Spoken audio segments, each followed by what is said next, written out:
ਸਤਿ ਸ਼੍ਰੀ ਅਕਾਲ। ਤੁਸੀਂ ਵੇਖ ਰਹੇ ਹੋ ਟੀਵੀ ਪੰਜਾਬ ਤੇ ਮੈਂ ਹਾਂ ਤੁਹਾਡੇ ਨਾਲ ਇੰਦਰਪ੍ਰੀਤ ਕੌਰ ਸੰਗੇੜਾ। ਖਬਰਾਂ ਦੇ ਇਸ ਬੁਲੇਟਿਨ ਵਿੱਚ ਤੁਹਾਡਾ ਸਵਾਗਤ ਹੈ। ਨਜ਼ਰ ਮਾਰਦੇ ਹਾਂ ਹੈਡਲਾਈਨਸ ਤੇ। ਪੰਜਾਬ ਤੋਂ ਕੈਨੇਡਾ ਜਲਦ ਸ਼ੁਰੂ ਹੋ ਰਹੀਆਂ ਨੇ ਉਡਾਨਾਂ। ਟਰਾਂਸਪੋਰਟ ਮੰਤਰੀ ਨੇ ਵੀ ਦਿੱਤੀ ਆਸ। CRS ਸਕੋਰ ਦੇ ਵਿੱਚ ਕੀਤਾ ਬਦਲਾਵ। IRCC ਨੇ ਦਿੱਤੀ ਅਪਡੇਟ। ਟਰੂਡੋ ਲੰਡਨ ਲਈ ਰਵਾਨਾ। ਫਿਊਨਰਲ ਦੇ ਵਿੱਚ ਹੋਣਗੇ ਸ਼ਾਮਿਲ। ਕੈਨੇਡਾ ਵਾਸੀਆਂ ਦੀ ਮਦਦ ਲਈ ਸਰਕਾਰ ਦਾ ਐਲਾਨ। $250 ਮਿਲੀਅਨ ਦਾ ਕੀਤਾ ਐਲਾਨ। ਪੁਲਿਸ ਦੀ ਨਸ਼ੇ ਖਿਲਾਫ ਵੱਡੀ ਕਾਰਵਾਈ। $1 ਲੱਖ ਤੋਂ ਵੱਧ ਦੀ ਨਕਦੀ ਵੀ ਕੀਤੀ ਬਰਾਮਦ। ਪੰਜਾਬ ਤੋਂ ਕੈਨੇਡਾ ਦਾ ਸਫ਼ਰ ਕਰਨ ਵਾਲਿਆਂ ਦੇ ਲਈ ਇੱਕ ਵੱਡੀ ਖੁਸ਼ਖਬਰੀ ਸਾਹਮਣੇ ਆਈ ਹੈ। ਸਮੇਂ ਦੇ ਉੱਪਰ ਇਸ ਗੱਲ ਨੂੰ ਲੈ ਕੇ ਚਰਚਾ ਹੋਈ ਹੈ ਕਿ ਪੰਜਾਬ ਦੇ ਨਾਲ ਕੈਨੇਡਾ ਵਾਸਤੇ ਸਿੱਧੀਆਂ ਉਡਾਨਾਂ ਕਦੋਂ ਸ਼ੁਰੂ ਕੀਤੀਆਂ ਜਾਣਗੀਆਂ। ਹੁਣ ਉਮੀਦ ਹੈ ਕਿ ਜਲਦ ਇਹਨਾਂ ਉਡਾਨਾਂ ਦੀ ਸ਼ੁਰੂਆਤ ਹੋ ਜਾਏਗੀ। ਇੱਕ 에ਅਰਲਾਈਨ ਵੱਲੋਂ ਵੀ ਇਸ ਬਾਰੇ ਡਿਟੇਲ ਸਾਂਝੀ ਕੀਤੀ ਗਈ। ਦੂਜੇ ਪਾਸੇ ਟਰਾਂਸਪੋਰਟ ਮੰਤਰੀ ਵੱਲੋਂ ਵੀ ਇੱਕ ਆਸ ਪ੍ਰਗਟਾਈ ਗਈ ਹੈ ਕਿ ਜਲਦ ਹੁਣ ਪੰਜਾਬ ਦੇ ਨਾਲ ਸਿੱਧੀਆਂ ਉਡਾਨਾਂ ਸ਼ੁਰੂ ਹੋ ਸਕਦੀਆਂ ਨੇ। ਕੈਨੇਡਾ ਦਾ ਸਫ਼ਰ ਕਰਨ ਵਾਲੇ ਪੰਜਾਬੀਆਂ ਲਈ ਇੱਕ ਵੱਡੀ ਖੁਸ਼ਖਬਰੀ ਸਾਹਮਣੇ ਆ ਰਹੀ ਹੈ, ਜਿੱਥੇ ਜਲਦ ਕੈਨੇਡਾ ਤੋਂ ਪੰਜਾਬ ਵਾਸਤੇ ਸਿੱਧੀ ਉਡਾਨ ਸ਼ੁਰੂ ਹੋ ਰਹੀ ਹੈ। ਟਰਾਂਸਪੋਰਟ ਮੰਤਰੀ ਵੱਲੋਂ ਇਹ ਰਾਹਤ ਦੀ ਖਬਰ ਸਾਂਝੀ ਕੀਤੀ ਗਈ, ਜਿੱਥੇ ਉਹਨਾਂ ਨੇ ਦੱਸਿਆ ਕਿ ਜਲਦ ਹੀ ਕੈਨੇਡਾ ਤੋਂ ਪੰਜਾਬ ਲਈ ਸਿੱਧੀ ਚਾਰਟਰ ਉਡਾਨ ਸ਼ੁਰੂ ਕੀਤੀ ਜਾਵੇਗੀ। ਦੱਸਿਆ ਜਾ ਰਿਹਾ ਹੈ ਕਿ ਰਾਇਲ ਕੈਨੇਡੀਅਨ 에ਅਰਲਾਈਨ ਵੱਲੋਂ ਲਾਹੌਰ, ਚੰਡੀਗੜ੍ਹ ਤੇ ਅੰਮ੍ਰਿਤਸਰ ਸਮੇਤ ਮਿਡਲ ਈਸਟ ਵਾਸਤੇ ਜਲਦ ਹੀ ਉਡਾਨਾਂ ਸ਼ੁਰੂ ਕੀਤੀਆਂ ਜਾਣਗੀਆਂ, ਜਿਸ ਵਾਸਤੇ ਉਹਨਾਂ ਵੱਲੋਂ ਦੱਸਿਆ ਗਿਆ। ਰਾਇਲ ਕੈਨੇਡੀਅਨ 에ਅਰਲਾਈਨ ਦੇ ਪ੍ਰੈਜ਼ੀਡੈਂਟ ਵੱਲੋਂ ਕਿਹਾ ਗਿਆ ਕਿ ਉਹਨਾਂ ਦੀ ਕੰਪਨੀ ਭਾਈਚਾਰੇ ਦੀ ਮੰਗ ਤੇ ਉਡਾਨਾਂ ਜਲਦ ਸ਼ੁਰੂ ਕਰੇਗੀ। ਉਹ ਕਹਿੰਦੇ ਨੇ ਕਿ ਅਸੀਂ ਇੱਕ ਚਾਰਟਰ ਉਡਾਨ ਸ਼ੁਰੂ ਕਰਨ ਜਾ ਰਹੇ ਹਾਂ, ਜਿਸ ਵਿੱਚ ਅੰਮ੍ਰਿਤਸਰ, ਲਾਹੌਰ, ਚੰਡੀਗੜ੍ਹ ਤੇ ਹੋਰ 에ਅਰਪੋਰਟ ਅਥਾਰਟੀਜ਼ ਨਾਲ ਗੱਲਬਾਤ ਚੱਲ ਰਹੀ ਹੈ। 에ਅਰਲਾਈਨ ਤੋਂ ਜਾਣਕਾਰੀ ਦਿੱਤੀ ਗਈ ਹੈ ਕਿ ਕੰਪਨੀ ਸ਼ੁਰੂਆਤ ਵਿੱਚ ਟੋਰਾਂਟੋ ਤੋਂ ਲਾਹੌਰ, ਅੰਮ੍ਰਿਤਸਰ ਅਤੇ ਚੰਡੀਗੜ੍ਹ ਉਡਾਨ ਸ਼ੁਰੂ ਕਰਨ ਦੀ ਯੋਜਨਾ ਬਣਾ ਰਹੀ ਹੈ, ਪਰ ਬਾਅਦ ਦੇ ਵਿੱਚ ਵੈਨਕੂਵਰ ਸਮੇਤ ਹੋਰਨਾਂ ਸ਼ਹਿਰਾਂ ਤੋਂ ਵੀ ਉਡਾਨਾਂ ਸ਼ੁਰੂ ਕੀਤੀਆਂ ਜਾਣਗੀਆਂ। ਇਸ ਤੋਂ ਇਲਾਵਾ ਟਰਾਂਸਪੋਰਟ ਮੰਤਰੀ ਕਹਿੰਦੇ ਨੇ ਕਿ ਕੈਨੇਡਾ ਤੋਂ ਸਿੱਧੀ ਚਾਰਟਰ ਉਡਾਨ ਸੰਭਵ ਹੈ। ਧਿਆਨ ਦੇਣ ਯੋਗ ਗੱਲ ਹੈ ਕਿ ਵੱਖ-ਵੱਖ ਦੇਸ਼ਾਂ ਵਿੱਚ ਹਵਾਈ ਉਡਾਨਾਂ 에ਅਰ ਟਰਾਂਸਪੋਰਟ ਐਗਰੀਮੈਂਟ ਮੁਤਾਬਕ ਚੱਲਦੀਆਂ ਨੇ। ਟਰਾਂਸਪੋਰਟ ਕੈਨੇਡਾ ਵੱਲੋਂ ਦੱਸਿਆ ਗਿਆ ਕਿ ਭਾਰਤ ਕੈਨੇਡਾ ਦਰਮਿਆਨ ਹੋਈ ਸਮਝੌਤੇ ਤਹਿਤ ਕੈਨੇਡੀਅਨ 에ਅਰਲਾਈਨ ਸਿੱਧੀ ਅੰਮ੍ਰਿਤਸਰ ਨਹੀਂ ਜਾ ਸਕਦੀ। ਹੁਣ ਜਿਹੜੀ 에ਅਰਲਾਈਨ ਉਡਾਨਾਂ ਸ਼ੁਰੂ ਕਰਨ ਜਾ ਰਹੀ ਨੇ, ਉਹਨਾਂ ਵੱਲੋਂ ਦਾਅਵਾ ਕੀਤਾ ਗਿਆ ਕਿ ਉਹਨਾਂ ਦੀ ਉਡਾਨ ਉੱਪਰ ਜਿਹੜਾ ਸਮਝੌਤਾ ਹੈ ਉਸ ਦਾ ਕੋਈ ਪ੍ਰਭਾਵ ਨਹੀਂ ਪਵੇਗਾ। ਉਹ ਕਹਿੰਦੇ ਨੇ ਕਿ ਸਾਡੀ ਉਡਾਨ ਇੱਕ ਚਾਰਟਰ ਉਡਾਨ ਵਜੋਂ ਕੰਮ ਕਰੇਗੀ ਤੇ ਸਾਨੂੰ ਅੰਮ੍ਰਿਤਸਰ ਵਿੱਚ ਉਤਰਨ ਵਾਸਤੇ 에ਅਰਪੋਰਟ ਦੀ ਪ੍ਰਵਾਨਗੀ ਦੀ ਲੋੜ ਪਵੇਗੀ, ਜਿਸ ਲਈ ਅਸੀਂ ਕੰਮ ਕਰ ਰਹੇ ਹਾਂ। ਇਸ ਬਾਰੇ ਟਰਾਂਸਪੋਰਟ ਮੰਤਰੀ ਦਾ ਕਹਿਣਾ ਹੈ ਕਿ ਕੈਨੇਡਾ ਤੋਂ ਅਜਿਹੀ ਸਿੱਧੀ ਉਡਾਨ ਵਾਸਤੇ ਵੀ ਮਨਜ਼ੂਰੀ ਦੀ ਲੋੜ ਪੈਂਦੀ ਹੈ ਤੇ ਨਿਯਮ ਟਰਾਂਸਪੋਰਟ ਐਗਰੀਮੈਂਟ ਤੋਂ ਅਲੱਗ ਹੁੰਦੇ ਨੇ। ਜ਼ਿਕਰਯੋਗ ਹੈ ਕਿ ਸਿੱਧੀ ਉਡਾਨ ਦੀ ਮੰਗ ਲੰਬੇ ਸਮੇਂ ਤੋਂ ਕੀਤੀ ਜਾ ਰਹੀ ਹੈ। ਭਾਰਤ ਦੇ ਹਵਾਬਾਜ਼ੀ ਮੰਤਰੀ ਜੋਤਿਰਾਦਿੱਤਿਆ ਸਿੰਧਿਆ ਵੀ ਮਈ ਦੌਰਾਨ ਆਪਣੇ ਕੈਨੇਡਾ ਦੌਰੇ ਤੇ ਕੈਨੇਡਾ ਦੇ ਟਰਾਂਸਪੋਰਟ ਮੰਤਰੀ ਨਾਲ ਮਿਲ ਚੁੱਕੇ ਹਨ। ਅੰਮ੍ਰਿਤਸਰ ਤੋਂ MP ਗੁਰਜੀਤ ਔਜਲਾ ਵੀ ਇਸ ਮਾਮਲੇ ਨੂੰ ਭਾਰਤੀ ਸੰਸਦ ਦੇ ਵਿੱਚ ਸਮੇਂ-ਸਮੇਂ ਤੇ ਚੁੱਕਦੇ ਰਹੇ ਨੇ। ਸੰਸਦ ਦੇ ਵਿੱਚ ਬੋਲਦਿਆਂ ਉਹਨਾਂ ਕਿਹਾ ਸੀ ਕਿ ਅੰਮ੍ਰਿਤਸਰ ਦਾ 에ਅਰਪੋਰਟ ਭਾਰਤ ਦੀ ਆਜ਼ਾਦੀ ਤੋਂ ਵੀ ਪਹਿਲਾਂ ਦਾ ਹੈ। ਇਹ 1930 ਦੌਰਾਨ ਬਣਿਆ ਸੀ। ਗੁਰਜੀਤ ਔਜਲਾ ਵੱਲੋਂ ਵੀ ਜੋਤਿਰਾਦਿੱਤਿਆ ਸਿੰਧਿਆ ਨਾਲ ਇਸ ਸੰਬੰਧੀ ਮੁਲਾਕਾਤ ਕੀਤੀ ਗਈ ਤਾਂ ਕਿ ਉਡਾਨਾਂ ਚਲਾਈਆਂ ਜਾਣ। IRCC ਵੱਲੋਂ CRS ਸਕੋਰ ਦੇ ਵਿੱਚ ਬਦਲਾਵ ਕੀਤਾ ਗਿਆ। ਪਿਛਲੇ ਡਰਾਅ ਦੇ ਵਿੱਚ ਘੱਟ CRS ਵਾਲਿਆਂ ਨੂੰ ਇਨਵੀਟੇਸ਼ਨ ਜਾਰੀ ਕੀਤੇ ਗਏ। ਇਸ ਦੇ ਕੁਝ ਸਮੇਂ ਬਾਅਦ ਹੀ CRS ਸਕੋਰ ਮੁੜ ਤੋਂ ਬਦਲ ਦਿੱਤੇ ਗਏ ਨੇ। ਹੁਣ ਕਿੰਨੇ ਅੰਕਾਂ ਦੀ ਗੱਲ ਕਹੀ ਜਾ ਰਹੀ ਹੈ, ਕਿੰਨੇ ਅੰਕ ਵਾਲਿਆਂ ਨੂੰ ਸੱਦੇ ਜਾਰੀ ਹੋਣਗੇ, ਤੁਹਾਨੂੰ ਸਾਰੀ ਜਾਣਕਾਰੀ ਇਸ ਖਬਰ ਵਿੱਚ ਦੇਵਾਂਗੇ। IRCC ਵੱਲੋਂ ਆਪਣੀ ਵੈਬਸਾਈਟ ਦੇ ਉੱਪਰ CRS ਸਕੋਰ ਵਿੱਚ ਬਦਲਾਵ ਕੀਤਾ ਗਿਆ ਹੈ। IRCC ਦੀ ਵੈਬਸਾਈਟ ਦੇ ਉੱਪਰ ਹੁਣ ਘੱਟੋ-ਘੱਟ CRS ਸਕੋਰ ਬਦਲ ਕੇ 510 ਕਰ ਦਿੱਤਾ ਗਿਆ ਹੈ। 14 ਸਤੰਬਰ ਨੂੰ ਜੋ ਵਿਭਾਗ ਵੱਲੋਂ ਡਰਾਅ ਕੱਢਿਆ ਗਿਆ, ਉਸ ਵਿੱਚ ਉਹਨਾਂ ਉਮੀਦਵਾਰਾਂ ਨੂੰ ਸੱਦੇ ਮਿਲੇ ਜਿਨ੍ਹਾਂ ਕੋਲ 510 ਕੰਪਰੀਹੈਂਸਿਵ ਰੈਂਕਿੰਗ ਸਿਸਟਮ ਸਕੋਰ ਸਨ, ਜਦਕਿ ਵੈਬਸਾਈਟ ਦੇ ਉੱਪਰ 511 ਦੇ ਬਾਰੇ ਜਾਣਕਾਰੀ ਦਿੱਤੀ ਗਈ ਸੀ। ਹੁਣ immigration, refugees and citizenship Canada ਵੱਲੋਂ ਮਿਨਿਸਟਰੀਅਲ ਇੰਸਟਰਕਸ਼ਨਸ ਵਿੱਚ 3 ਵਜੇ ਬਦਲਾਵ ਕੀਤਾ ਗਿਆ। ਇਹ ਬਦਲਾਵ ਉਹਨਾਂ ਵੱਲੋਂ ਈਸਟਰਨ ਟਾਈਮ ਤੇ ਬੁੱਧਵਾਰ ਨੂੰ ਕੀਤਾ ਗਿਆ। ਇਸ ਵੇਲੇ ਵਿਭਾਗ ਵੱਲੋਂ ਕਿਹਾ ਗਿਆ ਕਿ CRS ਘੱਟੋ-ਘੱਟ 511 ਦਾ ਹੋਵੇਗਾ, ਪਰ ਉਧਰ ਦੂਜੇ ਪਾਸੇ ਕਈ ਲੋਕ ਇਹ ਕਹਿ ਰਹੇ ਸਨ ਕਿ ਉਹਨਾਂ ਦੇ 510 ਅੰਕ ਸਨ ਤੇ ਉਹਨਾਂ ਨੂੰ ਸੱਦੇ ਹਾਸਿਲ ਹੋਏ ਨੇ। ਇਸ ਤੋਂ ਕੁਝ ਸਮਾਂ ਪਹਿਲਾਂ 15 ਸਤੰਬਰ ਨੂੰ IRCC ਵੱਲੋਂ CRS ਸਕੋਰ 510 ਕੀਤਾ ਗਿਆ ਸੀ। ਦੱਸਣਯੋਗ ਹੈ ਕਿ 6 ਜੁਲਾਈ ਤੋਂ ਵਿਭਾਗ ਵੱਲੋਂ ਐਕਸਪ੍ਰੈਸ ਐਂਟਰੀ ਦੇ ਸਾਰੇ ਡਰਾਅ ਮੁੜ ਤੋਂ ਐਲਾਨ ਕਰਨੇ ਸ਼ੁਰੂ ਕਰ ਦਿੱਤੇ ਗਏ ਨੇ। ਹਾਲ ਹੀ ਵਿੱਚ 6 ਜੁਲਾਈ ਤੋਂ ਬਾਅਦ 6ਵਾਂ ਐਕਸਪ੍ਰੈਸ ਐਂਟਰੀ ਦਾ ਡਰਾਅ ਕੱਢਿਆ ਗਿਆ, ਜਿਸ ਵਿੱਚ ਕਈ ਉਮੀਦਵਾਰਾਂ ਨੂੰ ਸੱਦੇ ਹਾਸਲ ਹੋਏ। ਇਸ ਡਰਾਅ ਦੇ ਵਿੱਚ 3000 ਤੋਂ ਵੱਧ ਸੱਦੇ ਦਿੱਤੇ ਗਏ ਸਨ। ਹੁਣ ਵਿਭਾਗ ਵੱਲੋਂ ਲਗਾਤਾਰ ਕੋਸ਼ਿਸ਼ਾਂ ਕੀਤੀਆਂ ਜਾ ਰਹੀਆਂ ਨੇ ਤਾਂ ਕਿ ਜੋ ਇਮੀਗ੍ਰੇਸ਼ਨ ਦਾ ਟਾਰਗੇਟ ਹੈ ਇਸ ਸਾਲ ਵਾਸਤੇ ਉਸ ਨੂੰ ਪੂਰਾ ਕਰ ਲਿਆ ਜਾਵੇ। ਇਸ ਵਾਰ ਐਕਸਪ੍ਰੈਸ ਐਂਟਰੀ ਦੇ ਜ਼ਰੀਏ 40,000 ਤੋਂ ਵੱਧ ਇਮੀਗ੍ਰੈਂਟਸ ਦੇ ਸਵਾਗਤ ਕਰਨ ਦਾ ਟੀਚਾ ਰੱਖਿਆ ਗਿਆ ਹੈ। ਹਾਲ ਹੀ ਦੇ ਵਿੱਚ ਕੁਝ ਅੰਕੜੇ ਵੀ ਸਾਹਮਣੇ ਆਏ ਸਨ ਜਿਸ ਤੋਂ ਪਤਾ ਚੱਲਿਆ ਹੈ ਕਿ ਜੋ ਟਾਰਗੇਟ ਇਮੀਗ੍ਰੇਸ਼ਨ ਵਿਭਾਗ ਨੇ ਮਿੱਥਿਆ ਉਹ ਲੱਗਦਾ ਹੈ ਕਿ ਇਸ ਵਾਰ ਪੂਰਾ ਹੋ ਜਾਵੇਗਾ। ਪ੍ਰਧਾਨ ਮੰਤਰੀ ਜਸਟਿਨ ਟਰੂਡੋ ਲੰਡਨ ਵਾਸਤੇ ਰਵਾਨਾ ਹੋ ਗਏ। ਉਹਨਾਂ ਦੀ ਪਤਨੀ ਅਤੇ ਕੁਝ ਡੈਲੀਗੇਟਸ ਵੀ ਉਹਨਾਂ ਦੇ ਨਾਲ ਨੇ ਜਿਹੜੇ ਕਿ 19 ਸਤੰਬਰ ਨੂੰ ਹੋਣ ਵਾਲੀ ਰਾਣੀ ਦੇ ਫਿਊਨਰਲ ਵਿੱਚ ਹਿੱਸਾ ਲੈਣਗੇ। ਪ੍ਰਧਾਨ ਮੰਤਰੀ ਵੱਲੋਂ ਇਸ ਦੀ ਜਾਣਕਾਰੀ ਖੁਦ ਦੇ ਸੋਸ਼ਲ ਮੀਡੀਆ ਪਲੇਟਫਾਰਮ ਦੇ ਉੱਪਰ ਵੀ ਸਾਂਝੀ ਕੀਤੀ ਗਈ ਸੀ। ਪ੍ਰਧਾਨ ਮੰਤਰੀ ਜਸਟਿਨ ਟਰੂਡੋ ਅਤੇ ਉਹਨਾਂ ਦਾ ਡੈਲੀਗੇਸ਼ਨ ਲੰਡਨ ਵਾਸਤੇ ਰਵਾਨਾ ਹੋ ਗਿਆ ਜਿੱਥੇ ਉਹ ਕੁਈਨ ਦੇ ਫਿਊਨਰਲ ਵਿੱਚ ਹਿੱਸਾ ਲੈਣਗੇ। ਇਸ ਬਾਰੇ ਪ੍ਰਧਾਨ ਮੰਤਰੀ ਜਸਟਿਨ ਟਰੂਡੋ ਵੱਲੋਂ ਆਪਣੇ ਸੋਸ਼ਲ ਮੀਡੀਆ ਅਕਾਊਂਟ ਦੇ ਉੱਪਰ ਵੀ ਜਾਣਕਾਰੀ ਸਾਂਝੀ ਕੀਤੀ ਗਈ ਸੀ ਜਿੱਥੇ ਉਹਨਾਂ ਨੇ ਦੱਸਿਆ ਕਿ ਉਹ ਮਹਾਰਾਣੀ ਦੇ ਫਿਊਨਰਲ ਵਿੱਚ ਹਿੱਸਾ ਲੈਣ ਲਈ ਲੰਡਨ ਜਾਣਗੇ। ਹੁਣ ਖਬਰ ਸਾਹਮਣੇ ਆਈ ਹੈ ਕਿ ਪ੍ਰਧਾਨ ਮੰਤਰੀ ਜਸਟਿਨ ਟਰੂਡੋ ਉਹਨਾਂ ਦੀ ਪਤਨੀ ਅਤੇ ਕੁਝ ਕੈਨੇਡੀਅਨ ਡੈਲੀਗੇਟਸ ਲੰਡਨ ਵਾਸਤੇ ਰਵਾਨਾ ਹੋ ਗਏ ਨੇ ਜਿੱਥੇ ਉਹਨਾਂ ਵੱਲੋਂ ਕੁਈਨ ਐਲਿਜ਼ਾਬੈਥ ਦੇ ਫਿਊਨਰਲ ਵਿੱਚ ਹਿੱਸਾ ਲਿਆ ਜਾਵੇਗਾ।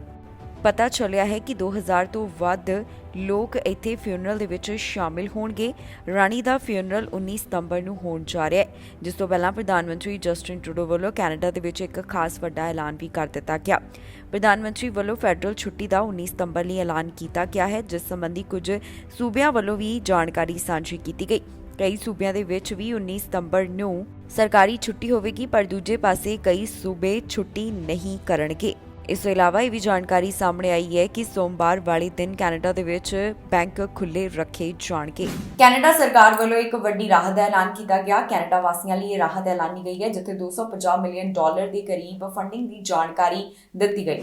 ਆਟਵਾ ਵੱਲੋਂ ਇੱਕ ਖਾਸ ਐਲਾਨ ਕੀਤਾ ਗਿਆ। ਇਹ ਐਲਾਨ ਗ੍ਰੀਨਰ ਹੋਮ ਹੀਟਿੰਗ ਆਪਸ਼ਨਸ ਨਾਲ ਜੁੜਿਆ ਹੋਇਆ ਹੈ ਜਿਸ ਵਾਸਤੇ ਕੈਨੇਡੀਅਨਸ ਦੀ ਮਦਦ ਵਾਸਤੇ $250 ਮਿਲੀਅਨ ਲਿਆਂਦੇ ਜਾ ਰਹੇ ਨੇ। ਇਸ ਸਭ ਬਾਰੇ minister of environment and climate change ਵੱਲੋਂ ਜਾਣਕਾਰੀ ਸਾਂਝੀ ਕੀਤੀ ਗਈ ਜਿੱਥੇ ਉਹਨਾਂ ਨੇ ਦੱਸਿਆ ਕਿ ਅਗਲੇ 4 ਸਾਲਾਂ ਵਾਸਤੇ $250 ਮਿਲੀਅਨ ਲਿਆਂਦੇ ਜਾ ਰਹੇ ਨੇ ਤਾਂ ਕਿ ਪਰਿਵਾਰਾਂ ਨੂੰ ਹੀਟਿੰਗ ਵਾਸਤੇ ਮਦਦ ਮੁਹੱਈਆ ਕਰਵਾਈ ਜਾ ਸਕੇ। ਇਸ ਬਾਰੇ ਉਹਨਾਂ ਵੱਲੋਂ ਸਾਰੀ ਜਾਣਕਾਰੀ ਪ੍ਰੈਸ ਕਾਨਫਰੰਸ ਦੇ ਵਿੱਚ ਸਾਂਝੀ ਕੀਤੀ ਗਈ ਹੈ। ਇਸ ਤੋਂ ਇਲਾਵਾ ਹੋਰ ਕੀ ਇਸ ਬਾਰੇ ਖਬਰ ਸਾਹਮਣੇ ਆ ਰਹੀ ਹੈ ਕਿ ਜਾਣਕਾਰੀ ਸਾਹਮਣੇ ਆ ਰਹੀ ਹੈ ਤੁਹਾਨੂੰ ਦੱਸਾਂਗੇ ਉਹਨਾਂ ਦੀ ਹੀ ਜ਼ੁਬਾਨੀ। Very happy to announce a new program of up to $250 million to help Canadian households move off home heating oil and onto affordable green options like electric heat pumps. And in recognition of the reality of Atlantic Canada's built environment, where using oil to heat homes is much more common, approximately $120 million of the total is earmarked for Newfoundland and Labrador, New Brunswick, Nova Scotia, and Prince Edward Island. Federal funds will be made available through the Low Carbon Economy Leadership Fund to provincially administered home heating transition programs. This new funding can be stacked with other federal and provincial incentives, like the Canada Greener Homes Grant, so that up to 100% of the cost of a new heat pump may be covered for low-income households. Atlantic Canadians, like coastal communities everywhere, have storied tradition of dealing with the elements, tough, resilient, and hardworking. But climate change is a storm we can't just ride out. It has become a clear and present danger. We're seeing it in our communities and across the world in the ever more frequent and extreme weather events. The question is now, what are we about to do about climate change going forward? How are we going to prepare to keep our communities safe? How do we stop making the problem worse and start reversing the damage? How do we ensure affordability and reliability of energy supplies as we deal with climate hazards? Since 2015, our government has consistently pursued the most ambitious climate action of any government in Canada's history. More than $100 billion have been invested to date. Putting a price on pollution and returning the revenues to households has been and will continue to be central to our efforts to change climate course. Police ਵੱਲੋਂ ਨਸ਼ੇ ਖਿਲਾਫ ਵੱਡੀ ਕਾਰਵਾਈ ਕੀਤੀ ਗਈ ਜਿੱਥੇ ਵੱਡੀ ਮਾਤਰਾ ਵਿੱਚ ਨਸ਼ਾ ਬਰਾਮਦ ਕੀਤਾ ਗਿਆ। ਇਸ ਤੋਂ ਇਲਾਵਾ ਪੁਲਿਸ ਦੇ ਹੱਥ ਨਗਦੀ ਵੀ ਲੱਗੀ ਹੈ। 1 ਲੱਖ ਤੋਂ ਵੱਧ ਦੀ ਨਗਦੀ ਬਰਾਮਦ ਕੀਤੇ ਜਾਣ ਦੀ ਅਧਿਕਾਰੀਆਂ ਵੱਲੋਂ ਜਾਣਕਾਰੀ ਦਿੱਤੀ ਗਈ। ਕਾਫੀ ਸਮੇਂ ਤੋਂ ਇਹ ਆਪਰੇਸ਼ਨ ਚਲਾਇਆ ਜਾ ਰਿਹਾ ਸੀ ਜਿੱਥੇ ਕਾਫੀ ਵਿਭਾਗ ਮਿਲ ਕੇ ਆਪਰੇਸ਼ਨ ਨੂੰ ਅੰਜਾਮ ਦੇ ਰਹੇ ਸਨ। ਸਰੀ RCMP ਵੱਲੋਂ ਨਸ਼ੇ ਖਿਲਾਫ ਵੱਡੀ ਕਾਰਵਾਈ ਕੀਤੀ ਗਈ ਜਿੱਥੇ ਉਹਨਾਂ ਨੇ ਵੱਡੀ ਮਾਤਰਾ ਵਿੱਚ ਫੈਂਟਨਲ ਅਤੇ ਨਕਦੀ ਬਰਾਮਦ ਕੀਤੀ ਹੈ। ਅਧਿਕਾਰੀਆਂ ਦੇ ਦੱਸਣ ਮੁਤਾਬਕ ਸਿਟੀ ਪਾਰਕਵੇ ਦੇ 10200 ਬਲਾਕ ਦੇ ਵਿੱਚ ਉਹਨਾਂ ਵੱਲੋਂ ਸਰਚ ਵਾਰੰਟ ਐਗਜ਼ੀਕਿਊਟ ਕੀਤਾ ਗਿਆ। ਇਹ ਸਰਚ ਵਾਰੰਟ ਚੱਲ ਰਹੀ ਜਾਂਚ ਦਾ ਹੀ ਹਿੱਸਾ ਸੀ ਜਿਸ ਦੌਰਾਨ ਪੁਲਿਸ ਦੇ ਹੱਥ ਵੱਡੀ ਮਾਤਰਾ ਵਿੱਚ ਨਸ਼ਾ ਲੱਗਾ ਹੈ। ਜਿਹੜੀਆਂ ਚੀਜ਼ਾਂ ਪੁਲਿਸ ਵੱਲੋਂ ਬਰਾਮਦ ਕੀਤੀਆਂ ਗਈਆਂ ਉਸ ਦੀ ਜਾਣਕਾਰੀ ਦਿੱਤੀ ਗਈ। ਪੁਲਿਸ ਦੇ ਹੱਥ 203 gram pre packed fentanyl, 38 gram methamphetamine, 17 gram cocaine, 300 hydromorphone pills, 278 gram marijuana ਅਤੇ $1,50,000 ਨਕਦੀ ਲੱਗੀ ਹੈ। ਇਸ ਮਾਮਲੇ ਵਿੱਚ ਸਰੀ ਆਰਸੀਐਮਪੀ ਦੇ community response unit, mobile street enforcement team, Surrey gang enforcement team, drug unit, frontline officers ਵੱਲੋਂ ਮਿਲ ਕੇ ਜਾਂਚ ਕੀਤੀ ਜਾ ਰਹੀ ਸੀ। ਇਸ ਤੋਂ ਇਲਾਵਾ ਅਧਿਕਾਰੀਆਂ ਦਾ ਕਹਿਣਾ ਹੈ ਕਿ ਜੇਕਰ ਕਿਸੇ ਨੂੰ ਵੀ ਇਸ ਬਾਰੇ ਕੋਈ ਜਾਣਕਾਰੀ ਹੋਵੇ ਤਾਂ ਉਹ ਪੁਲਿਸ ਨਾਲ 604 5990502 ਦੇ ਉੱਪਰ ਸੰਪਰਕ ਕਰਕੇ ਜਾਣਕਾਰੀ ਸਾਂਝੀ ਕਰ ਸਕਦਾ ਹੈ। ਹੁਣ ਤੱਕ ਦੀ ਅਪਡੇਟ ਵਿੱਚ ਪੁਲਿਸ ਵੱਲੋਂ ਇਹਨਾਂ तमाम ਗੱਲਾਂ ਦਾ ਜ਼ਿਕਰ ਕੀਤਾ ਗਿਆ ਹੈ। ਨਿਊਟਨ ਤੋਂ ਇੱਕ ਅਜਿਹਾ ਮਾਮਲਾ ਸਾਹਮਣੇ ਆਇਆ ਜਿੱਥੇ ਦੋ ਗੁੱਟਾਂ ਦਾ ਆਪਸ ਦੇ ਵਿੱਚ ਝਗੜਾ ਹੋ ਗਿਆ। ਝਗੜੇ ਤੋਂ ਬਾਅਦ ਗੱਲ ਇੱਥੋਂ ਤੱਕ ਪਹੁੰਚ ਗਈ ਕਿ ਇੱਕ ਨੌਜਵਾਨ ਦੇ ਉੱਪਰ ਚਾਕੂ ਨਾਲ ਹਮਲਾ ਕਰ ਦਿੱਤਾ ਗਿਆ। ਜਿਸ ਦੇ ਉੱਪਰ ਚਾਕੂ ਨਾਲ ਹਮਲਾ ਕੀਤਾ ਗਿਆ ਇਹ ਟੀਨੇਜਰ ਹੈ, ਜਿਸ ਬਾਰੇ ਅਧਿਕਾਰੀਆਂ ਵੱਲੋਂ ਹੁਣ ਤੱਕ ਦੀ ਅਪਡੇਟ ਵਿੱਚ ਕੀ ਕੁਝ ਦੱਸਿਆ ਗਿਆ ਤੁਹਾਨੂੰ ਇਸ ਖਬਰ ਵਿੱਚ ਦੱਸਾਂਗੇ। ਨਿਊਟਨ ਤੋਂ ਸ਼ੋਰੇਬਾਜ਼ੀ ਦਾ ਮਾਮਲਾ ਸਾਹਮਣੇ ਹੈ, ਜਿਸ ਸੰਬੰਧੀ ਸਰੀ ਆਰਸੀਐਮਪੀ ਵੱਲੋਂ ਕਾਰਵਾਈ ਕੀਤੀ ਗਈ ਹੈ। ਉਹਨਾਂ ਵੱਲੋਂ ਦੱਸਿਆ ਗਿਆ ਕਿ ਇੱਥੇ ਦੋ ਗੁੱਟਾਂ ਦੀ ਆਪਸ ਦੇ ਵਿੱਚ ਲੜਾਈ ਹੋਈ ਸੀ, ਜਿਸ ਤੋਂ ਬਾਅਦ ਗੱਲ ਇੱਥੋਂ ਤੱਕ ਪਹੁੰਚ ਗਈ ਕਿ ਚਾਕੂ ਨਾਲ ਹਮਲਾ ਕਰ ਦਿੱਤਾ ਗਿਆ। ਇਹ ਛੁਰੇਬਾਜ਼ੀ ਦੀ ਘਟਨਾ 15 ਸਤੰਬਰ 6:54 ਦੇ ਕਰੀਬ ਸ਼ਾਮ ਵੇਲੇ ਸਾਹਮਣੇ ਆਈ, ਜਿੱਥੇ ਸਰੀ ਆਰਸੀਐਮਪੀ ਨੂੰ 123 ਸਟਰੀਟ ਦੇ 6400 ਬਲਾਕ ਦੇ ਵਿੱਚ ਚਾਕੂ ਦੇ ਨਾਲ ਹੋਏ ਹਮਲੇ ਦੀ ਜਾਣਕਾਰੀ ਮਿਲੀ ਸੀ। ਜਦੋਂ ਆਫੀਸਰਸ ਘਟਨਾ ਵਾਲੀ ਥਾਂ ਦੇ ਉੱਪਰ ਪਹੁੰਚੇ ਤਾਂ ਉਹਨਾਂ ਨੂੰ ਇੱਥੇ ਚਾਕੂ ਮਿਲਿਆ, ਜਿਸ ਦੀ ਵਰਤੋਂ ਇਸ ਛੁਰੇਬਾਜ਼ੀ ਦੀ ਘਟਨਾ ਦੇ ਵਿੱਚ ਕੀਤੀ ਗਈ ਸੀ। ਹੁਣ ਇਸ ਮਾਮਲੇ ਦੀ ਜਾਂਚ ਸਰੀ ਆਰਸੀਐਮਪੀ ਜਨਰਲ ਇਨਵੈਸਟੀਗੇਸ਼ਨ ਯੂਨਿਟ ਵੱਲੋਂ ਕੀਤੀ ਜਾ ਰਹੀ ਹੈ, ਜਿੱਥੇ ਉਹਨਾਂ ਨੇ ਦੱਸਿਆ ਕਿ ਦੋ ਗੁੱਟਾਂ ਦਾ ਆਪਸ ਦੇ ਵਿੱਚ ਝਗੜਾ ਹੋ ਗਿਆ ਸੀ ਤੇ ਬਾਅਦ ਦੇ ਵਿੱਚ ਇਹ ਝਗੜਾ ਵੱਧ ਗਿਆ। ਇੱਕ ਵਿਅਕਤੀ ਦੇ ਉੱਪਰ ਚਾਕੂ ਨਾਲ ਹਮਲਾ ਕਰ ਦਿੱਤਾ ਗਿਆ। ਪੁਲਿਸ ਵੱਲੋਂ ਦੱਸਿਆ ਗਿਆ ਕਿ ਮਾਮਲੇ ਨਾਲ ਦੋ ਯੰਗ ਸਸਪੈਕਟ ਜੁੜੇ ਹੋਏ ਨੇ, ਜੋ ਕਿ ਪੁਲਿਸ ਦੇ ਆਉਣ ਤੋਂ ਪਹਿਲਾਂ ਹੀ ਮੌਕੇ ਵਾਲੀ ਥਾਂ ਤੋਂ ਫਰਾਰ ਹੋ ਗਏ। ਇਹਨਾਂ ਦੀ ਉਮਰ 15 ਤੋਂ 17 ਸਾਲ ਦੇ ਵਿਚਕਾਰ ਦੱਸੀ ਜਾ ਰਹੀ ਹੈ, ਜੋ ਕਿ ਸਾਊਥ ਏਸ਼ੀਅਨ ਯੰਗਸਟਰ ਦੱਸੇ ਗਏ। ਇਹਨਾਂ ਵਿੱਚੋਂ ਇੱਕ ਦੇ ਗ੍ਰੇ ਹੁੱਡੀ ਅਤੇ ਦੂਸਰੇ ਦੇ ਬਲੈਕ ਹੁੱਡੀ ਪਾਈ ਹੋਈ ਸੀ। ਇਹਨਾਂ ਦੋਹਾਂ ਸਸਪੈਕਟਸ ਵੱਲੋਂ ਕੋਵਿਡ ਮਾਸਕ ਵੀ ਪਾਏ ਗਏ। ਫਿਲਹਾਲ ਪੁਲਿਸ ਇਸ ਸਾਰੇ ਮਾਮਲੇ ਦੀ ਜਾਂਚ ਕਰ ਰਹੀ ਹੈ। ਉਹਨਾਂ ਦਾ ਕਹਿਣਾ ਹੈ ਕਿ ਜੇਕਰ ਕਿਸੇ ਨੂੰ ਇਸ ਬਾਰੇ ਕੋਈ ਹੋਰ ਜਾਣਕਾਰੀ ਹੋਵੇ ਤਾਂ 604 599 0502 ਦੇ ਉੱਪਰ ਪੁਲਿਸ ਨਾਲ ਸੰਪਰਕ ਕਰਦਿਆਂ ਜਾਣਕਾਰੀ ਸਾਂਝੀ ਕੀਤੀ ਜਾ ਸਕਦੀ ਹੈ। ਓਨਟਾਰੀਓ ਦੇ ਵਿੱਚ ਸਕੂਲਾਂ ਵਾਸਤੇ ਕੁਝ ਖਾਸ ਨਿਰਦੇਸ਼ ਜਾਰੀ ਕੀਤੇ ਗਏ ਨੇ, ਜੋ ਕਿ 19 ਸਤੰਬਰ ਮਹਾਰਾਣੀ ਦੇ ਫਿਊਨਰਲ ਨਾਲ ਜੁੜੇ ਹੋਏ ਨੇ। ਇੱਥੇ ਸਕੂਲਾਂ ਦੇ ਵਿੱਚ 19 ਸਤੰਬਰ ਨੂੰ ਕੁਝ ਸਮੇਂ ਵਾਸਤੇ ਮੌਨ ਰੱਖਿਆ ਜਾਵੇਗਾ, ਜਿਸ ਵਾਸਤੇ ਐਜੂਕੇਸ਼ਨ ਮਿਨਿਸਟਰ ਵੱਲੋਂ ਵੀ ਜਾਣਕਾਰੀ ਸਾਂਝੀ ਕੀਤੀ ਗਈ। ਦੱਸ ਦਈਏ ਕਿ ਕੈਨੇਡਾ ਵਿੱਚ 19 ਸਤੰਬਰ ਵਾਲੇ ਦਿਨ ਫੈਡਰਲ ਛੁੱਟੀ ਦਾ ਐਲਾਨ ਕੀਤਾ ਗਿਆ, ਪਰ ਬੈਂਕ ਖੁੱਲੇ ਰਹਿਣਗੇ। ਮਹਾਰਾਣੀ ਵਾਸਤੇ ਓਨਟਾਰੀਓ ਸੂਬੇ ਤੋਂ ਇੱਕ ਖਾਸ ਨਿਰਦੇਸ਼ ਸਾਹਮਣੇ ਆਇਆ। ਓਨਟਾਰੀਓ ਦੇ ਸਿੱਖਿਆ ਮੰਤਰੀ ਵੱਲੋਂ ਸਕੂਲਾਂ ਨੂੰ ਮਹਾਰਾਣੀ ਦੇ ਯਾਦਗਾਰ ਸਮਾਰੋਹ ਮਨਾਉਣ ਦੇ ਨਿਰਦੇਸ਼ ਜਾਰੀ ਕਰ ਦਿੱਤੇ ਗਏ ਨੇ। ਇੱਕ ਬੋਰਡ ਨੇ ਆਪਣੇ ਅਧਿਆਪਕਾਂ ਨੂੰ ਯਾਦਗਾਰੀ ਸਮਾਗਮਾਂ ਦੇ ਸਿਲਸਿਲੇ ਵਿੱਚ ਕੁਝ ਇਹਤਿਆਤ ਵਰਤਣ ਦੀ ਹਦਾਇਤ ਦਿੱਤੀ ਸੀ।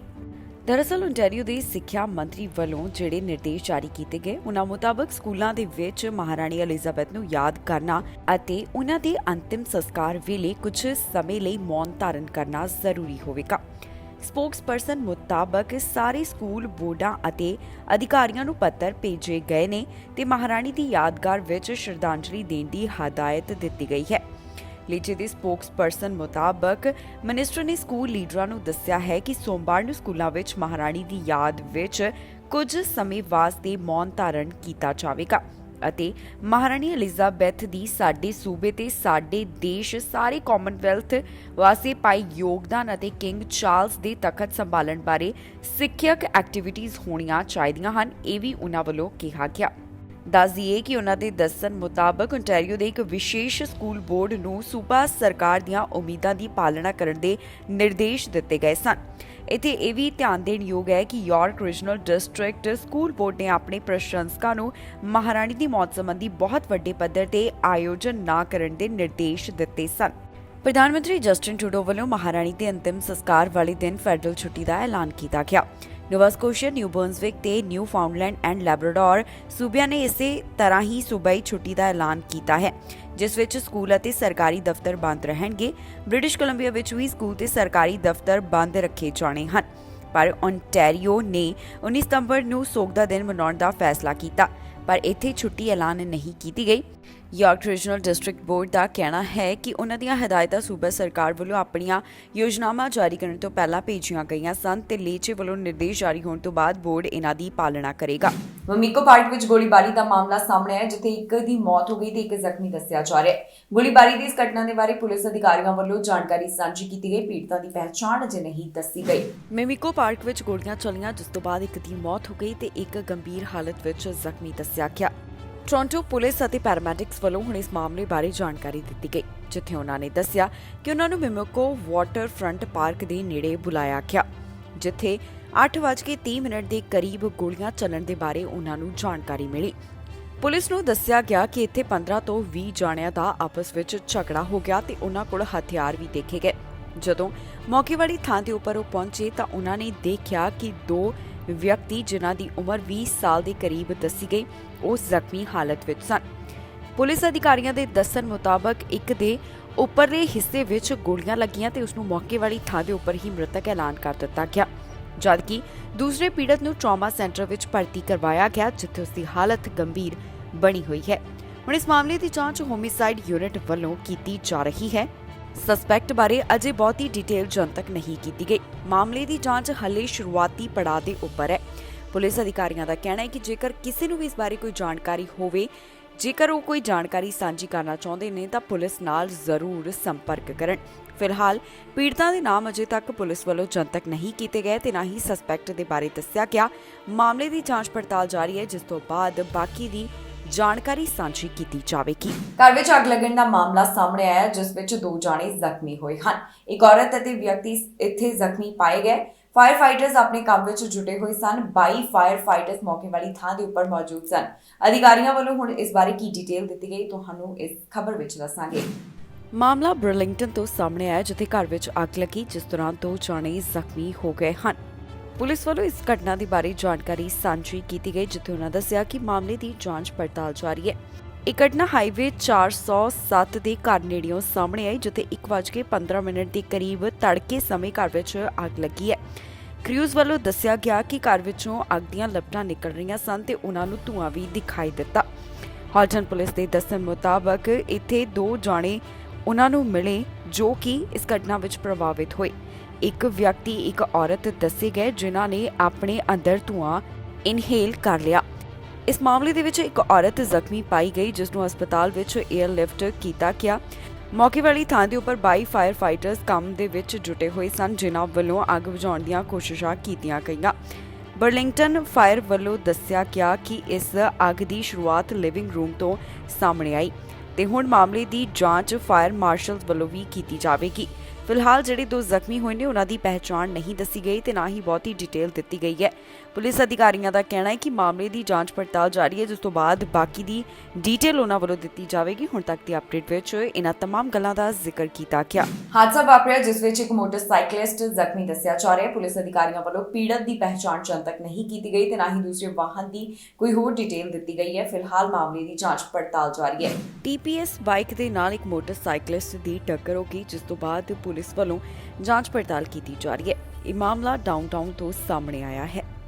ਅਧਿਕਾਰੀਆਂ ਦੇ ਦੱਸਣ ਮੁਤਾਬਕ ਇਹ ਮਾਮਲਾ 2:30 ਦੇ ਕਰੀਬ ਚਰਚ ਸਟਰੀਟਸ ਅਤੇ ਕਿੰਗ ਨੇੜੇ ਵਾਪਰਿਆ, ਜਿੱਥੇ ਸਪੈਸ਼ਲ ਇਨਵੈਸਟੀਗੇਟਰ ਯੂਨਿਟ ਵੱਲੋਂ ਦੱਸਿਆ ਗਿਆ ਕਿ ਇਹ ਹਾਦਸਾ ਕਿਸ ਤਰ੍ਹਾਂ ਵਾਪਰਿਆ।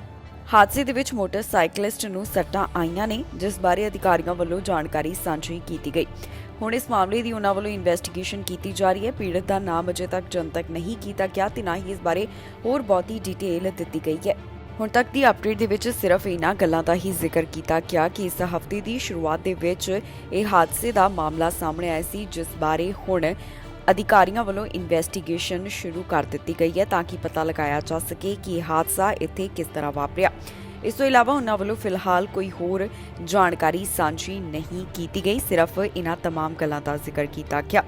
ਫਿਲਹਾਲ ਇਸ ਸੰਬੰਧੀ ਵਧੇਰੇ ਜਾਂਚ ਪੜਤਾਲ ਜਾਰੀ ਹੈ। ਵੈਨਕੂਵਰ ਤੋਂ ਮੌਸਮ ਬਾਰੇ ਜਾਣਕਾਰੀ ਸਾਹਮਣੇ ਆਈ, ਜਿੱਥੇ ਦੱਸਿਆ ਗਿਆ ਹੈ ਕਿ ਅਗਲੇ ਕੁਝ ਦਿਨਾਂ ਵਾਸਤੇ ਇੱਥੇ ਮੌਸਮ ਸੋਹਣਾ ਰਹਿਣ ਵਾਲਾ ਹੈ। ਹਲਕੀ ਬੂੰਦਾਬਾਂਦੀ ਤੇ ਬੱਦਲਬਾਈ ਦੀ ਜਾਣਕਾਰੀ এনवायरमेंट ਕੈਨੇਡਾ ਵੱਲੋਂ ਸਾਂਝੀ ਕੀਤੀ ਗਈ। ਦੱਸਿਆ ਗਿਆ ਕਿ ਅੱਜ ਤੇ ਕੱਲ ਨੂੰ ਇੱਥੇ ਮੌਸਮ ਕਿਸ ਤਰ੍ਹਾਂ ਦਾ ਰਹਿਣ ਵਾਲਾ ਹੈ। ਵੈਨਕੂਵਰ ਤੋਂ ਮੌਸਮ ਦੀ ਬਾਰੇ ਜਾਣਕਾਰੀ ਸਾਹਮਣੇ ਆ ਰਹੀ ਹੈ, ਜਿੱਥੇ ਦੱਸਿਆ ਗਿਆ ਕਿ ਇੱਥੇ ਬੱਦਲਬਾਈ ਰਹਿਣ ਵਾਲੀ ਹੈ ਤੇ ਕਈ ਥਾਵਾਂ ਤੇ ਹਲਕੀ ਬੂੰਦਾਬਾਂਦੀ ਵੀ ਹੋਵੇਗੀ। ਇਨਵਾਇਰਨਮੈਂਟ ਕੈਨੇਡਾ ਵੱਲੋਂ ਸਾਂਝੀ ਕੀਤੀ ਗਈ ਜਾਣਕਾਰੀ ਮੁਤਾਬਕ ਕਈ ਥਾਵਾਂ ਦੇ ਉੱਪਰ ਤਾਪਮਾਨ 18 ਡਿਗਰੀ ਸੈਲਸੀਅਸ ਦਰਜ ਕੀਤਾ ਜਾਵੇਗਾ, ਜਿੱਥੇ ਹਲਕੀਆਂ ਹਵਾਵਾਂ ਚੱਲਣਗੀਆਂ ਤੇ ਬੱਦਲਬਾਈ ਰਹਿਣ ਦੀ ਸੰਭਾਵਨਾ ਹੈ। ਰਾਤ ਵੇਲੇ ਇੱਥੇ ਤਾਪਮਾਨ 11 ਡਿਗਰੀ ਸੈਲਸੀਅਸ ਤੱਕ ਪਹੁੰਚ ਜਾਵੇਗਾ ਤੇ ਇੱਥੇ ਇਸ ਨੂੰ ਪਾਰਸ਼ਲੀ ਕਲਾਊਡਡ ਦੱਸਿਆ ਜਾ ਰਿਹਾ ਹੈ। ਸ਼ਨੀਵਾਰ ਨੂੰ ਧੁੱਪ ਅਤੇ ਬੱਦਲਬਾਈ ਦੋਨੋਂ ਰਹਿਣ ਦੀ ਸੰਭਾਵਨਾ ਪ੍ਰਗਟਾਈ ਗਈ ਹੈ ਤੇ ਮੌਸਮ ਇੱਥੇ 19 ਡਿਗਰੀ ਸੈਲਸੀਅਸ ਤੱਕ ਪਹੁੰਚ ਜਾਵੇਗਾ। ਇਸ ਤੋਂ ਇਲਾਵਾ ਇਨਵਾਇਰਨਮੈਂਟ ਕੈਨੇਡਾ ਵੱਲੋਂ ਅੱਜ ਵਾਸਤੇ ਜੋ ਜਾਣਕਾਰੀ ਸਾਂਝੀ ਕੀਤੀ ਗਈ, ਉੱਥੇ ਦੱਸਿਆ ਗਿਆ ਕਿ ਅੱਜ ਬੱਦਲਬਾਈ ਰਹਿਣ ਵਾਲੀ ਹੈ। ਕੁਝ ਥਾਵਾਂ ਦੇ ਉੱਪਰ ਹਲਕੀ ਬਰਸਾਤ ਹੋਣ ਨੂੰ ਲੈ ਕੇ ਵੀ ਸੰਭਾਵਨਾ ਪ੍ਰਗਟਾਈ ਗਈ। ਇੱਥੇ 30 ਕਿਲੋਮੀਟਰ ਪ੍ਰਤੀ ਘੰਟੇ ਦੇ ਹਿਸਾਬ ਨਾਲ ਕਈ ਥਾਵਾਂ ਦੇ ਉੱਪਰ ਹਲਕੀਆਂ ਹਵਾਵਾਂ ਵੀ ਚੱਲਣਗੀਆਂ। ਅੱਜ ਤਾਪਮਾਨ 18 ਡਿਗਰੀ ਸੈਲਸੀਅਸ ਤੱਕ ਰਹਿਣ ਵਾਲਾ ਹੈ। ਰਾਤ ਵੇਲੇ ਇੱਥੇ ਹਲਕੇ ਬੱਦਲ ਰਹਿਣਗੇ ਤੇ ਸ਼ਾਮ ਵੇਲੇ ਇੱਥੇ ਬੱਦਲਬਾਈ ਰਹਿਣ ਦੀ ਸੰਭਾਵਨਾ ਹੈ। ਤਾਪਮਾਨ 11 ਡਿਗਰੀ ਸੈਲਸੀਅਸ ਤੱਕ ਪਹੁੰਚ ਜਾਵੇਗਾ, ਜਿੱਥੇ 20 ਕਿਲੋਮੀਟਰ ਪ੍ਰਤੀ ਘੰਟੇ ਦੇ ਹਿਸਾਬ ਨਾਲ ਹਵਾ ਚੱਲੇਗੀ। ਕੱਲ੍ਹ ਨੂੰ ਤਾਪਮਾਨ 19 ਡਿਗਰੀ ਸੈਲਸੀਅਸ ਤੱਕ ਦਰਜ ਕੀਤਾ ਜਾਵੇਗਾ ਤੇ ਬੱਦਲਬਾਈ ਰਹਿਣ ਵਾਲੀ ਹੈ। ਵਿਸ਼ਵ ਸਿਹਤ ਸੰਗਠਨ ਵੱਲੋਂ ਚੇਤਾਵਨੀ ਜਾਰੀ ਕੀਤੀ ਗਈ। ਇਹ ਚੇਤਾਵਨੀ ਕੋਰੋਨਾ ਦੇ ਨਾਲ ਜੁੜੀ ਹੋਈ ਹੈ। ਵਿਸ਼ਵ ਸਿਹਤ ਸੰਗਠਨ ਦਾ ਕਹਿਣਾ ਹੈ ਕਿ ਕੋਰੋਨਾ ਵਾਇਰਸ ਦੇ ਮਾਮਲੇ ਘੱਟ ਹੋਏ ਨੇ, ਇਸ ਕਾਰਨ ਹੋਣ ਵਾਲੀਆਂ ਮੌਤਾਂ ਦਾ ਅੰਕੜਾ ਹੇਠਾਂ ਆਇਆ ਹੈ, ਪਰ ਅਜੇ ਕੋਰੋਨਾ ਖਤਮ ਨਹੀਂ ਹੋਇਆ। ਵਿਸ਼ਵ ਸਿਹਤ ਸੰਗਠਨ ਵੱਲੋਂ ਕੋਰੋਨਾ ਵਾਇਰਸ ਸੰਬੰਧੀ ਚੇਤਾਵਨੀ ਜਾਰੀ ਕੀਤੀ ਗਈ। ਉਹਨਾਂ ਦਾ ਕਹਿਣਾ ਹੈ ਕਿ ਕੋਰੋਨਾ ਵਾਇਰਸ ਕਾਰਨ ਚਾਹੇ ਮੌਤਾਂ ਦਾ ਅੰਕੜਾ ਘੱਟ ਹੋਇਆ, ਪਰ ਪੈਂਡੈਮਿਕ ਅਜੇ ਖਤਮ ਨਹੀਂ ਹੋਇਆ। ਜੀ ਹਾਂ, ਵਿਸ਼ਵ ਦੇ ਅਲੱਗ-ਅਲੱਗ ਹਿੱਸਿਆਂ ਵਿੱਚ ਇਸ ਸਮੇਂ ਕੋਰੋਨਾ ਵਾਇਰਸ ਦੇ ਮਾਮਲੇ ਪਹਿਲਾਂ ਦੇ ਮੁਕਾਬਲੇ ਕਾਫੀ ਘੱਟ ਹੋ ਰਹੇ ਹਨ। ਇਸ ਤੋਂ ਇਲਾਵਾ ਕੋਰੋਨਾ ਵਾਇਰਸ ਕਾਰਨ ਜੋ ਮੌਤਾਂ ਹੋ ਰਹੀਆਂ ਨੇ, ਉਹਨਾਂ ਦੀ ਗਿਣਤੀ ਵੀ ਹੇਠਾਂ ਆਈ ਹੈ, ਜਿਸ ਤੋਂ ਬਾਅਦ WHO ਦੇ ਡਾਇਰੈਕਟਰ ਜਨਰਲ ਵੱਲੋਂ ਆਪਣੇ ਵਿਚਾਰ ਸਾਂਝੇ ਕੀਤੇ ਗਏ ਤੇ ਉਹਨਾਂ ਵੱਲੋਂ ਚੇਤਾਵਨੀ ਦਿੱਤੀ ਗਈ। We have never been in a better position to end the pandemic. We're not there yet, but the end is in sight. A marathon runner does not stop when the finish line comes into view. She runs harder with all the energy she has left. So must we. We can see the finish line. We are in a winning position, but now is the worst time to stop running. Now is the time to run harder and make sure we cross the line and reap the rewards of all our hard work. If we don't take this opportunity now, we run the risk of more variants, more deaths, more disruption, and more uncertainty. So let's seize this opportunity. Meanwhile, the downward trend in the global monkeypox outbreak is continuing. But as with COVID-19, this is not the time to relax or let down our guard.